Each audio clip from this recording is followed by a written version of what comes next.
Hi, everybody. My name's Renee Rzuski. I am the registered licensed dietitian for our cardiac and pulmonary rehab programs. Today, I'm bringing you another education on mindful eating, discovering a better relationship with your food. And before I kind of jump in and talk about what mindful eating really is, just want to talk a little bit about what mindfulness is. And that's mindfulness is paying attention in a particular way on purpose, being in the present moment, and not having any judgment. Left to itself, our mind wanders through all kinds of thoughts, maybe anger, sadness, cravings even, and so on and so on. As we indulge in these kinds of thoughts, we reinforce those emotions in our hearts, and that can cause ourselves to suffer more, but needlessly. So by purposefully directing our awareness away from these thoughts and towards maybe some anchor, we can decrease their effect on our lives, and we can create instead a space of freedom where calmness and contentment can actually grow. Mindfulness is a skill we all possess. To become more mindful means trying to decrease our thinking, overthinking, and increase our awareness. So that's really the heart of where we're going to be focusing on today is awareness. So here's our objectives. What we're going to cover today. So we'll talk about what mindful eating is. We'll discuss the benefits of eating mindfully. We'll talk about the different types of hunger that we all experience, common sources and types of hunger, and how we can manage those. So I'll give you some strategies and tips on what you can do there. And we'll talk about some easy tips to incorporate mindful eating into your day, and also determine if we eat mindful or mindlessly with a short little quiz at the end that you can take on your own. So what is mindful eating? It's not as much about what you're eating, but really about how you eat and why you eat. Mindful eating is about recreating that first bite delight you take with that very first bite of food. And you know what I'm talking about. When you eat something, that first bite of it always tastes the best versus when you get to the end of it, it doesn't always have that same great taste as your first bite did. So we're trying to recreate that. When your mind's disengaged from eating, you're not satisfied and you end up seeking out more food, even when you're full. Did that ever happen to you? So even maybe after just finishing a meal, you still want to go get something else to eat. When you connect with your eating experience, reflecting on maybe the food you're eating, who prepared it, who you're eating it with, how it's making you feel, you get more satisfaction regardless of what or how much you end up eating. Mindful eating can make anyone's eating healthier, more nurturing, regardless of our weight or our nutritional status. Why should we eat mindfully? There's a lot of great research out there, evidence-based research, with why mindful eating can really help with our health. And then even if you have some blood sugar issues, weight issues, mindful eating can really help you target those and get more control. Mindful eating, though, is not a diet approach, so there is no list of foods that you can't have. There's no weighing your food. There's no counting calories. So food becomes something to enjoy rather than temptation or regret. It's also going to lead to more positive, lasting changes for you, because we all know diets can't be sustained for the long term. We know that it slows down the pace of your meal. So this allows your brain time to receive the fullness signals that generate from our stomach. So this can help you with the blood sugar control. It can help you definitely with weight management and even weight loss. Mindful eating helps to optimize our digestion. There's research out there showing us when our attention is not focused on eating, so we're eating mindlessly, maybe we're eating too quickly, we're not taking time to chew our food as well, so we're swallowing bigger chunks of food. Our digestive process is actually 40% less effective than it should be. So those of you who maybe suffer from digestive issues, whether that's heartburn, reflux, bloating, whatever that might be, this is also going to help you calm that down, but also You're going to absorb more of your nutrients too from those foods when you slow down your eating and take time to chew your food a lot more thoroughly.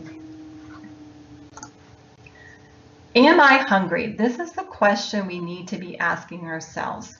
Mindful eating is less about eating as a reflex. So sometimes people think that first pang of hunger they feel in their stomach means that they must be hungry, they must go get something to eat.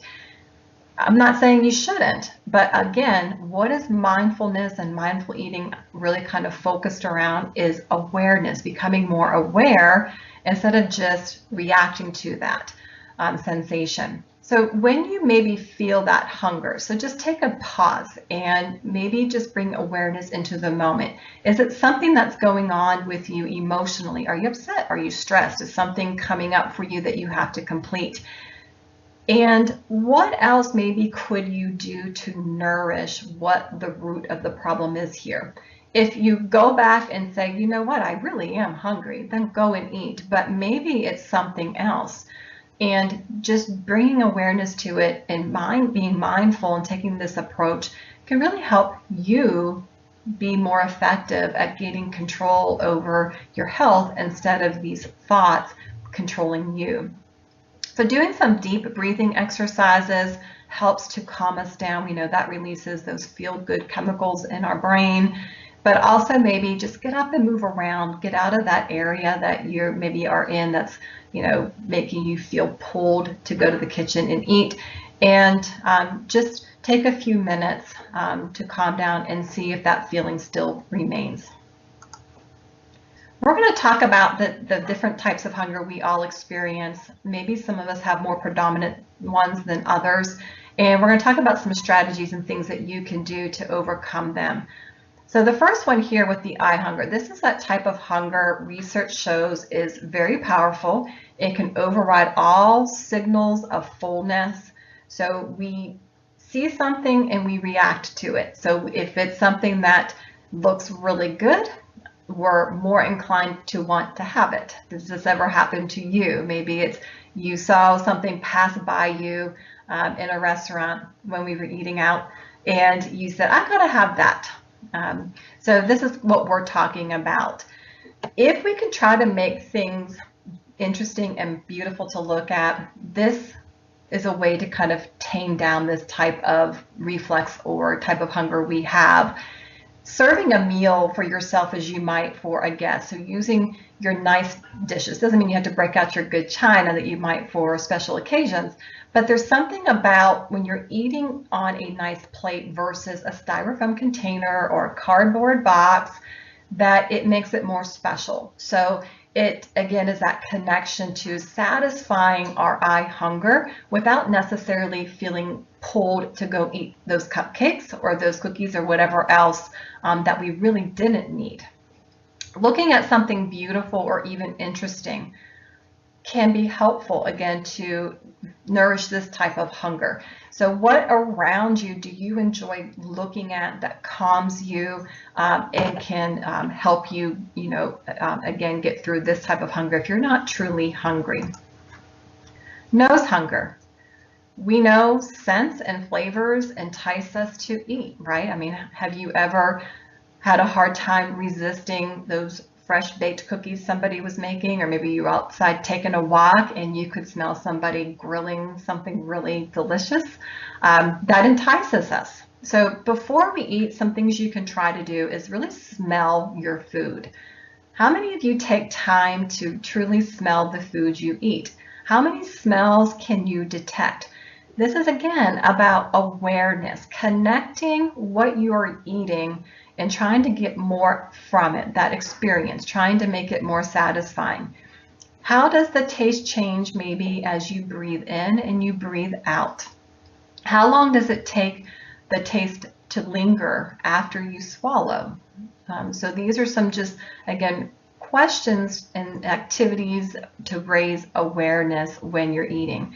Another strategy not listed here is to maybe, if you decided that you didn't want to eat and you want to try something different, is to just sit quietly somewhere where it's calm for you and smell a spice, maybe vanilla, light a candle, something that's pleasing to you, because oftentimes these aromas can actually fill us up. So they, help to overcome this reflex. You think you're hungry, but really you just wanted to smell something. Mouth hunger.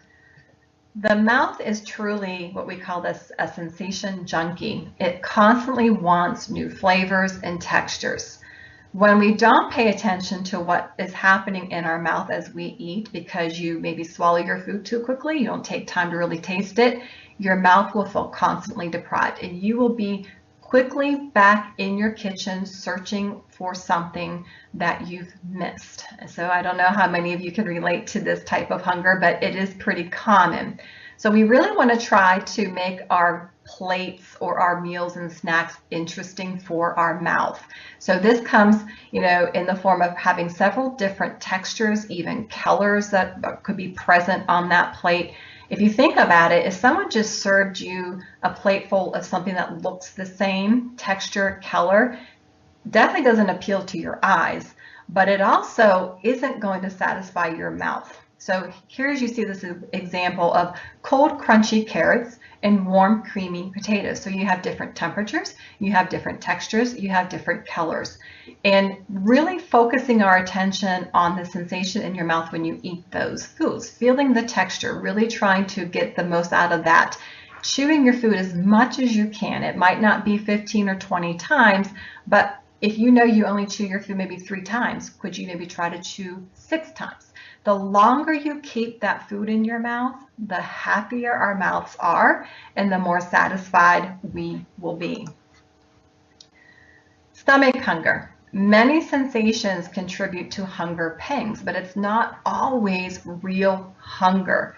So let's talk about what real hunger is. Real hunger comes on slowly, but it will intensify over time. Typically, after eating a meal, you digest your food in about 3 hours. Of course, that depends on what you ate at a meal. If it was just something like a bowl of cereal, you'll digest that quickly and you can feel hungrier faster. But for most of us, if we're eating a combination of good proteins and fats with our, carbohydrates, then it takes about 3 or so hours for us to begin to feel hungry.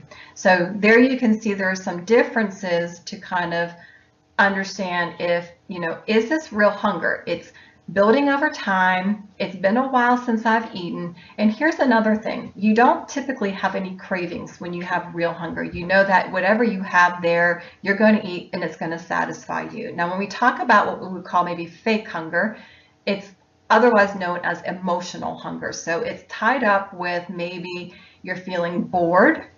Maybe you didn't have the right textures in your meal, so your mouth is wanting something, and it comes on quickly. So it comes on pretty strong too.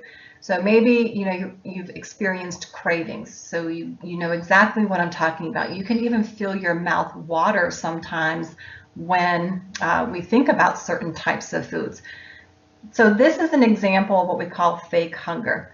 But what's really interesting with fake hunger is if we recognize what kind of hunger we have and if we identify it's truly not real hunger, even though it comes on strong, it doesn't last long. It really goes away pretty quickly, especially if you can do something else. So if you can identify what's going on in the moment and come up with something else to nourish yourself with, get to the root of that issue, that craving is going to pass in 5 minutes. So just to give you some backdrop there on this idea of stomach hunger. If you're truly hungry, then yes, you definitely want to eat, and that's going to satisfy you.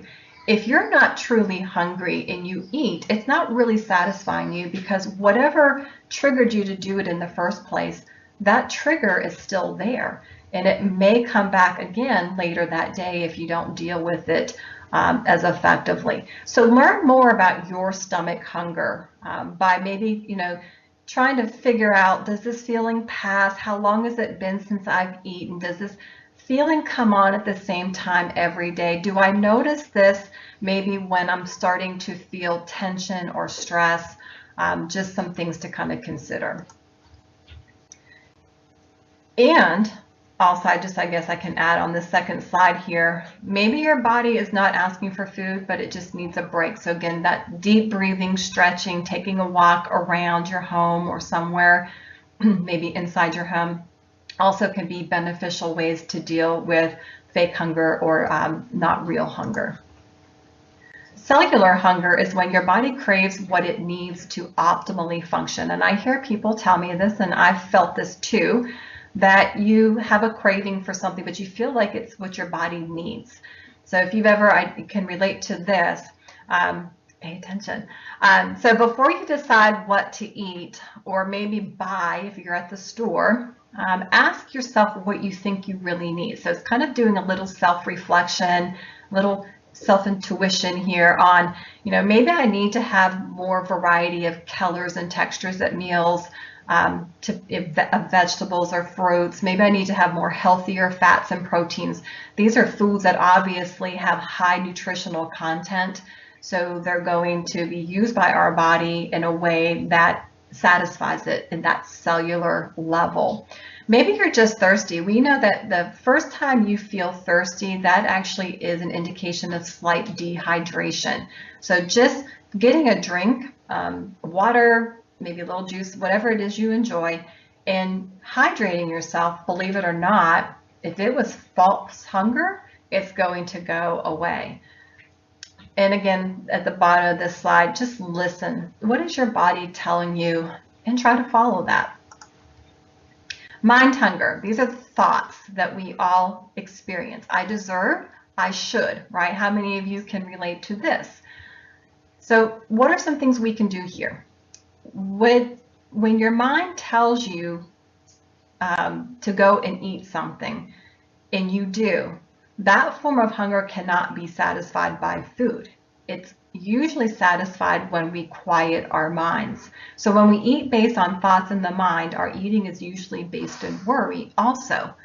So what could you do in that moment if you can recognize that you're experiencing that, is just to go somewhere calm, maybe talk to someone, or again, maybe journal, listen to some music, just to kind of distract yourself for a few minutes to see if that doesn't help and this type of hunger, again, ebbs and flows away.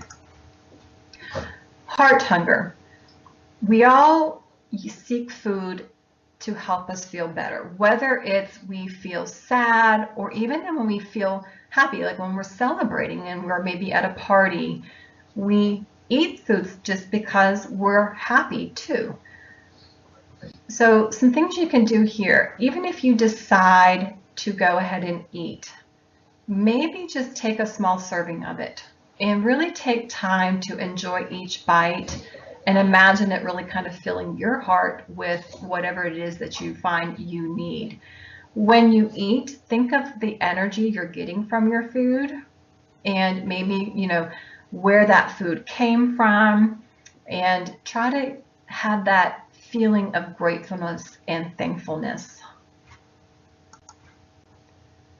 The most important mindful eating exercise you can do is to ask yourself what type of hunger you may be experiencing.